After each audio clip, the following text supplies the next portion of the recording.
નમસ્કાર દર્શક મિત્રો, સયાજી સમાચારમાં આપનું સ્વાગત છે। હિન્દુ ધર્મમાં હોળી અને ધૂળેટીના પર્વનું વિશેષ મહત્વ છે। જો કે આ વર્ષે ખગોળીય ઘટનાને કારણે ધૂળેટીની ઉજવણીના સમયમાં મોટો ફેરફાર જોવા મળશે। હોળીના બીજા દિવસે ચંદ્રગ્રહણ હોવાથી ધૂળેટી એક દિવસ મોડી મનાવવામાં આવશે। વડોદરાના જાણીતા ખગોળશાસ્ત્રી દિવ્યદર્શન પુરોહિતે આ અંગે વધુ માહિતી આપતા જણાવ્યું કે ઘણા વર્ષો બાદ હોળીના પર્વ સાથે ચંદ્રગ્રહણનો સંયોગ રચાઈ રહ્યો છે। શાસ્ત્રોક્ત અને ખગોળીય ગણતરી મુજબ હોળીના બીજા દિવસે ગ્રહણ હોવાથી તે દિવસે ધૂળેટી મનાવવી પ્રશસ્ત નથી। આ કારણે ધૂળેટીના રંગોત્સવની ઉજવણી ગ્રહણના બીજા દિવસે એટલે કે નિર્ધારિત તારીખ કરતાં એક દિવસ મોડી કરવામાં આવશે। આ દુર્લભ ખગોળીય ઘટનાને કારણે તહેવારના ઉત્સાહમાં ફેરફાર આવ્યો છે, પરંતુ પરંપરા જળવાઈ રહે તે રીતે આયોજન કરાયું છે।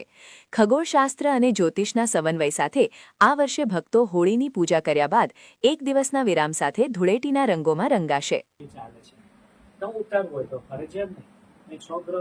દેખાવાના છે પણ નથી દેખાવાના એમ છે, એટલે એમાં ફક્ત ગોળું જ દેખાશે, બાકીના બધા કરો સૂર્યના જ્વાળામાં દેખાય નહીં। લોકો એ ઉતારો હોય તો પૂછો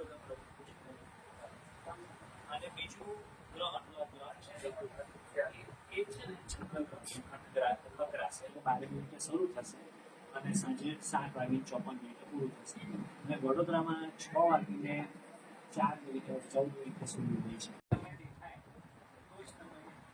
4 મિનિટ જોઈ શકો, પણ જેમ જ તમે મહારાષ્ટ્ર છે અને ખાસ મેઘાલય પછી 4 મિનિટ સુધી ચંદ્રગ્રહણ દેખાશે, એટલે દેખાશે બી ખરું અને નહીં પણ દેખાય, કારણ કે એક બહુ વર્ષો બાદ એટલે દશકો બાદ હોળીના દિવસે એટલે કે ફાલ્ગુન સુધી પૂર્ણિમા જ્યારે રણછોડ અને ડાકોર ને અંબાજીમાં ભયંકર ભીડ થતી હોય છે અને કરોડો લોકો હોળી પ્રગટાવતા હોય છે, એ દિવસે ચંદ્રનું ગ્રહણ આવી રહ્યું છે। અને આ ચંદ્રગ્રહણ એ ખગ્રાસ ચંદ્રગ્રહણ છે।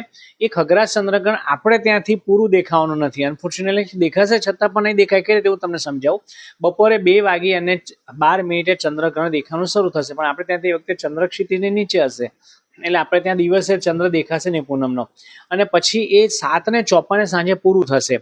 એ ગાળામાં America, Australia, New Zealand, China, Russia એ બધા ભાગ આવે છે, ત્યાં ખગ્રાસ એટલે કે રેડ બ્લડ મૂન, લાલ રંગનો ચંદ્ર દેખાશે।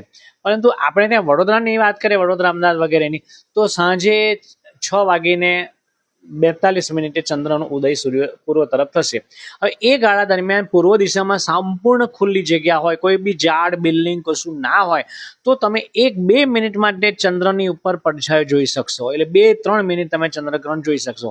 પછી 7:54 સુધી ચંદ્ર પર કાળું પડછાઈ વાદળ જોતું એવું લાગશે, પરંતુ એ વાદળ કોને ખબર પડશે કે જે લોકો દર પૂનમે ચંદ્રમાં જોતા હોય। એટલે ગુજરાતની વાત કરીએ તો ચંદ્રગ્રહણ થશે બી ખરું અને નહીં દેખાય, થવાનું છે પણ નહીં દેખાય, થશે પણ નહીં થાય, એવું અદ્ભુત ચંદ્રગ્રહણ થઈ રહ્યું છે, બહુ વખત પછી આવું થઈ રહ્યું છે। હા, પરંતુ જેમ તમે પૂર્વ ભારત તરફ જશો, એટલે કે મધ્યપ્રદેશ છે, પછી મહારાષ્ટ્ર છે, આસામ છે, મેઘાલય અને ખાસ કરીને પૂર્વોત્તર રાજ્ય, તો ત્યાં લગભગ 5 ચંદ્ર ઢંકાયેલું દેખાશે, ત્યાં અડધો-પોણો કલાક જોવા મળશે। પણ ગુજરાતની વાત કરીએ તો 4 થી 8 મિનિટ સુધી ચંદ્રગ્રહણ દેખાવાનું છે, પછીની છાયા ચંદ્રગ્રહણનું લોકોને ખબર જ નહીં પડે, એટલે આ ચંદ્રગ્રહણ થશે। પણ એનાથી ડરતા નહીં ને ડરાવતા નહીં, આ કુદરતી ઘટના છે, ભગવાને સર્જાયેલી ઘટનાને પાપ કહીએ તો ભગવાન પાપી ગણાય, એટલે એનાથી બિલકુલ ડરતા નહીં। એક બાળક કુતૂહલ ભરી નજરે બાળક જુએ, વૈજ્ઞાનિક જુએ, એ જ રીતે એને જોજો, એને માણજો। અને ઓમ ભૂર્ભુવઃ ક્ષીરપુત્રાય વિદ્મહે અમૃતત્વાય ધીમહિ તન્નો ચંદ્રઃ પ્રચોદયાત, ઓમ ભૂર્ભુવઃ તત્સવિતુર્વરેણ્યં ભર્ગો દેવસ્ય ધીમહિ ધિયો યોનઃ પ્રચોદયાત। એમ સૂર્ય અને ચંદ્ર ગાયત્રી બોલીને ચંદ્રની પ્રાર્થના કરવાનું છું ગ્રહણ દરમિયાન, ચંદ્રની સામે ઉભા રહીને, તો એનું અમૃત તત્વ આપણને પ્રાપ્ત થાય છે મિત્રો। તો બિલકુલ ગભરાયા વગર એનો આનંદ માણજો। બહુ સરસ ક્વેશ્ચન છે। આમાં ફાયદો જ ફાયદો છે, નુકસાન કશું નથી, કેમ કે ગ્રહણ દરમિયાન કોઈ પણ પ્રકારના વિકિરણ નીકળતા નથી।